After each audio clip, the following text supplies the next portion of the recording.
हैं। सबसे पहले बिहारी लाल इंजीनियरिंग देख लेते हैं। आईपीओ करीब 301 करोड़ पर की वैल्यूएशन पर आया था, जिसका प्राइस बैंड अगर हम देखें 271 से 285 पर शेयर रखा गया था, और इसमें करीब 93 करोड़ का फ्रेश इशू और 208 सीआर का ऑफर फॉर सेल था। और आईपीओ को इन्वेस्टर्स का एक ट्रिमेंडस रिस्पॉन्स आते हुए नजर आया। डेटा के मुताबिक अगर हम देखें तो सब्सक्रिप्शन 118 टाइम्स के आसपास देखने को मिला। और अगर आज की लिस्टिंग की बात करें, जबरदस्त गेन सर इसने दिए हैं।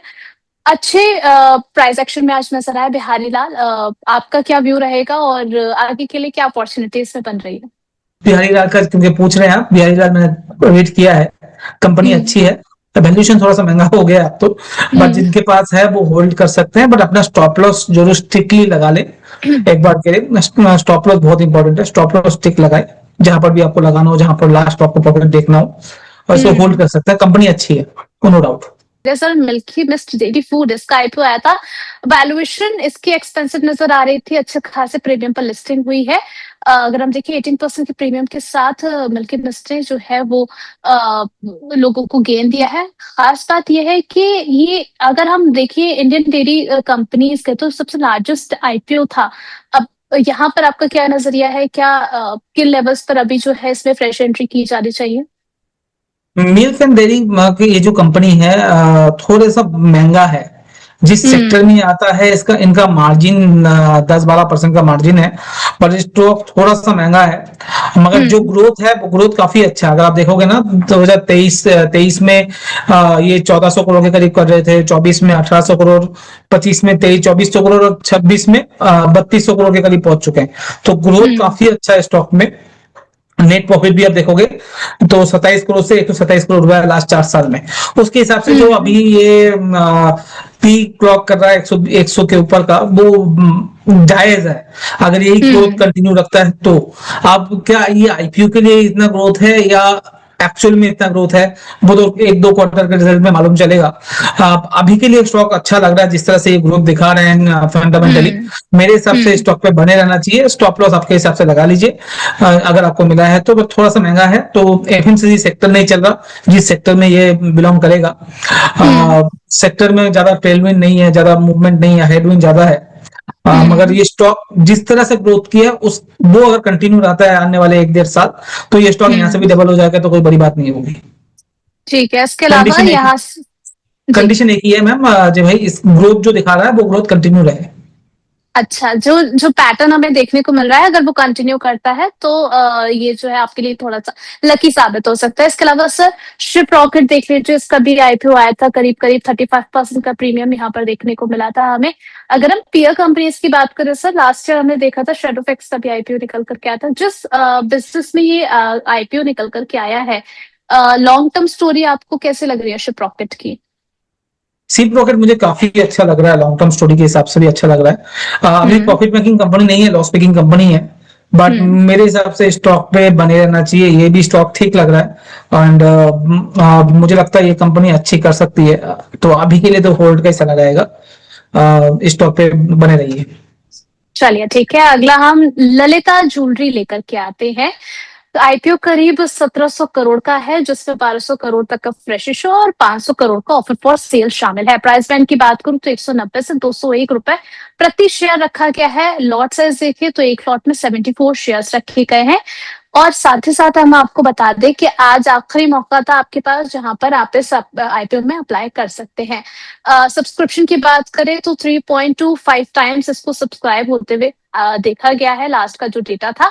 ग्रे मार्केट प्रीमियम की बात करें तो वो भी करीब 20% तक के आसपास पहुंचता हुआ नजर आया। सर इस कंपनी के फंडामेंटल्स आपको कैसे नजर आ रहे हैं? आपने बातचीत की ललिता को लेकर के, क्या व्यू आपने शेयर किया है अपने क्लाइंट्स के साथ में या फिर जो भी लोगों से आप बातचीत कर रहे हैं? ललिता ज्वेलरी को देखेंगे तो ज्वेलरी बिजनेस में और ज्वेलरी सेक्टर टेलविंड बहुत अच्छा है, क्योंकि गोल्ड का प्राइस जब से बढ़ा है आप देखोगे सबका बिजनेस ग्रोथ काफी अच्छा है।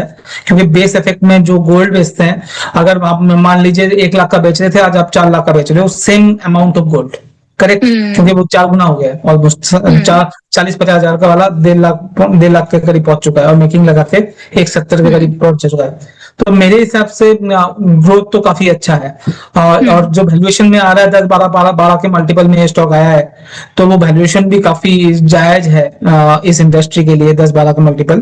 तो इन लाइन विद एक्सपेक्टेशन है, मुझे लगता है 15% से 20% का करीब ये खुलना चाहिए। चलिए ठीक है। इसके अलावा अगर आपने Force Force two the Kerala story और कमांडो ये मूवीज अगर आपने देखी है तो आपको सनशाइन पिक्चर्स का आईपीओ भी देखना चाहिए, क्योंकि आज जो है करीब करीब इसका दूसरा दिन है आईपीओ का, 20 अगस्त यानी कि कल आपके पास आखिरी मौका होगा इसमें जो है अप्लाई करने के लिए। 282 करोड़ का जो है ये आईपीओ है, जिसमें करीब 172 करोड़ का फ्रेश इशू और 109 करोड़ का ऑफर फॉर सेल है। प्राइस बैंड की बात करें तो 342 से 360 प्रति शेयर रखा गया है। और करीब करीब अगर हम बात करें ग्रे मार्केट प्रीमियम की, तो अभी तक इंडिकेट कर रहा है 19 से 21% तक के प्रीमियम के बारे में। हालांकि ये एस्टिमेट होता है, इसको जो है आप ऑफिशियल मत समझिएगा। सर से समझ लेते हैं। सर, आपने पिक्चर्स देखी है सनशाइन पिक्चर्स को लेकर के, आपका क्या नजरिया है? अब मैं इतने सजेस्ट करूंगा, आप पिक्चर देखिए, स्टॉक को थोड़ा सा अवॉइड कर दे तो ज्यादा अच्छा रहेगा।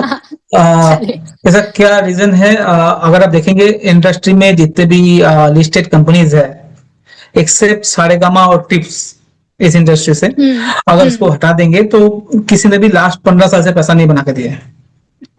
15 साल से मैं नजर रखे हुए हूँ इस इंडस्ट्री को, चाहे वो टीवी 18 हो, नेटवर्क 18 हो, या बहुत सारे चैनल और भी है, स्टॉक्स लिस्टेड है, बट वहां पर पैसा नहीं बना है।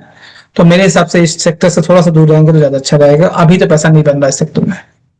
चलिए ठीक है। तो अभी अगर मैं आपसे पूछूं सर कि इस पूरे आईपीओ सीजन में आप जो देख रहे हैं, एसबीआई फंड्स के बारे में अगर हम छोड़ दें तो उसके बाद जितने भी आईपीओ आए हैं, कुछ ना कुछ प्रीमियम लिस्टिंग जो है हमें यहाँ पर देखने को मिली है। तो अगर न्यू एंट्री पकड़नी हो या फिर अगर देख रहा हूँ कि ठीक है लॉन्ग टर्म में जो है अच्छा मुनाफा बन सकता है, तो किसको पिक करके चले, आप किसको रडार पे रखेंगे? एसबीआई जो फंड आया था वो आई बिलीव टूटा बहुत है, 600 से 500 रुपए आया है। ये आपको अपॉर्चुनिटी दे रही है इसमें ऐड करने का। अब नॉर्मली मैं करेक्शन में और डाउन ट्रेंड में नहीं खरीदने की बात करता हूँ, पर ये स्टॉक अलग है। ये इंडिया का नंबर 1 प्लेयर है म्यूचुअल फंड इंडस्ट्री में। अभी मार्केट नहीं चल रहा, जब मार्केट चलना स्टार्ट करेगा आप देखोगे भर भर के म्यूचुअल फंड वापस और बढ़ेंगे। अभी तो स्टेगनेंट हम 28,000 30,000 के बीच में एसआईपी ढूंढ रहा है, लास्ट 6-12 महीने से कोई ग्रोथ नहीं है। बट जब भी मार्केट, क्योंकि 2 साल हो गए, लोग थोड़ा सा फ्रस्ट्रेटेड भी हो रहे हैं, बहुत जनों ने अकाउंट भी बंद किया है, नए अकाउंट बहुत कम खुल रहे हैं अगर आप डेटा पढ़ोगे तो। मगर ये सिनेरियो बहुत जल्दी खत्म होगा, बहुत जल्दी। कब कब क्या है उसका जवाब तो मेरे पास नहीं है। हो सकता है कल से खत्म हो जाए, हो सकता है 1 महीना 2 महीना 3 महीना लगे। स्प्रिंग है दो, अगर आप डेटा देखोगे 2024 15 अगस्त की मैं बात कर रहा हूँ 24,300, 2025 15 अगस्त 25,300, 2026 15 अगस्त 24,300।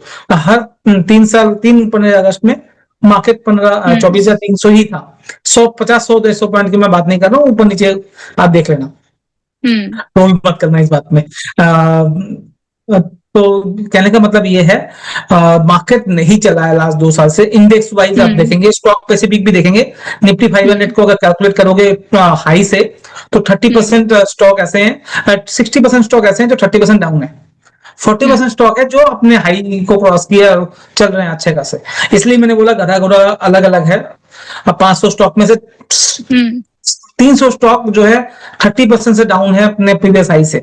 तो वो अभी तो डेटा बहुत खराब है इसके हिसाब से देखोगे तो ये खत्म होने वाला है। ये टाइम करेक्शन भी आज नहीं तो कल खत्म होगा। और ये स्प्रिंग है, जितना स्प्रिंग दबेगा उतनी तेजी से मार्केट ऊपर जाएगा।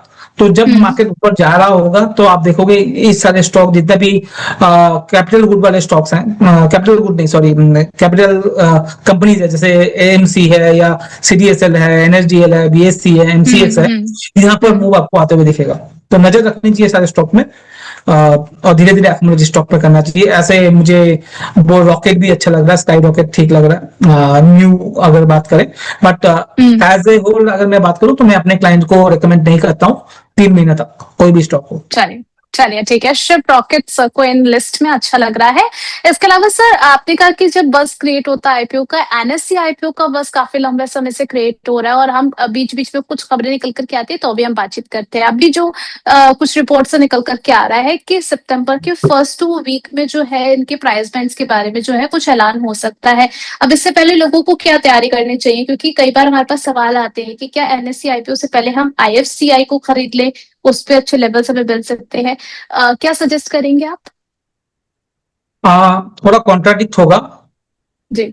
अभी आईएफसीआई जरूर खरीद सकते हैं फॉर द टारगेट ऑफ 100, 110, 115 के लिए स्टॉप लॉस जरूर 70, 72 में लगाइए। कॉन्ट्राडिक्ट क्या होगा जो मैं बोल रहा हूँ, आईपीओ को अवॉइड करें, एनएससी के आईपीओ को अवॉइड करें। ये आपको एचडीएफसी, आपको याद हो एचडीएफसी का जो अभी आया था 6-8 महीना पहले, स्टॉक आधा हो गया। एचडीएफसी नाम बोल रहा हूँ उसका, हाउसिंग फाइनेंस की जो कंपनी आई थी, बजाज हाउसिंग फाइनेंस आया था, वो स्टॉक आधा हो गया। हाँ, वो ही चीज आपको एनएससी के आईपीओ में दिखेगा। ओवर क्राउडेड स्टॉक हो चुका है ये ऑलरेडी, अनलिस्टेड में इतना ज्यादा लोगों के पास है और जो फंसे हुए हैं लोग रहेंगे, सारे के सारे आईपीओ के टाइम पे बेचने के लिए आएंगे और वैल्यूएशन भी है और मार्केट कैप भी 5 लाख 5.5 लाख करोड़ का है।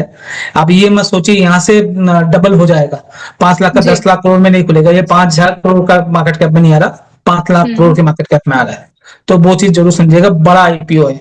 एलआईसी में हमने देखा है, ये लोग बोल सकते हैं ये एलआईसी नहीं है, ये बजाज नहीं है, ये वो नहीं है, पर मेरा मानना है ज्यादा पैसा नहीं, 10-15% बन सकता है। उसके लिए अब लगा रहे हो तो अलग बात है, वो आईपीओ के लिए लॉन्ग टर्म स्टोरी बहुत अच्छी है। एनएससी में लॉन्ग टर्म अगर आप होल्ड करते हो 12-15% सीएजीआर कहीं नहीं जाता। आप एफडी कर रहे हो उससे अच्छा एनएससी का आईपीओ ले लोगे, कहीं नहीं जा रहा, आपको 10-15 साल में 12% सीएजीआर आपको मिलेगा ही मिलेगा। मगर आप सोच रहे हो जो 20-30-40% मिल जाए आईपीओ में और डबल हो जाए, ट्रिपल हो जाए 1-2 साल में, चांसेस बहुत कम है, बहुत ज्यादा कम है। क्राउड के ऑपोजिट में बात कर रहा हूँ, क्राउड सारे बोलेंगे एनएससी है खरीदना चाहिए एंड ऑल दैट, बट मैं थोड़ा सा अगेंस्ट में बात कर रहा हूँ। Maybe I am wrong, गलत हो सकता हूँ पूरी तरह से। आप ट्रोल कर सकते हो मुझे इस बारे में, बट मेरा व्यू पॉइंट यही है। नहीं, प्रोज एंड कॉन्स हर चीज के आपको जो है वो फैक्टर इन करके चलना पड़ेगा, क्योंकि सर हमने इस साल की शुरुआत में भी देखा था बीसीसीएल को लेकर के काफी ज्यादा बस था, उस आईपीओ ने भी निराश किया। एसबीआई फंड्स को लेकर के भी काफी ज्यादा बस था, वहां पर भी हमें यही रिकॉर्ड हमें देखने को मिला है। तो थोड़ा सा आगे के लिए भी कॉशियस अप्रोच रखनी चाहिए आईपीओ को लेकर के, काफी पैसा लोग लगाते हैं। और सब्सक्रिप्शन डेटा अगर हम देख रहे हैं सर, हम बात कर रहे थे इस आईपीओ के बारे में, हम अगर देखें बिहारी लाल, इस पे भी अच्छा खासा सब्सक्रिप्शन देखने को मिला, शिप रॉकेट में भी अच्छा खासा सब्सक्राइब किया लोगों ने।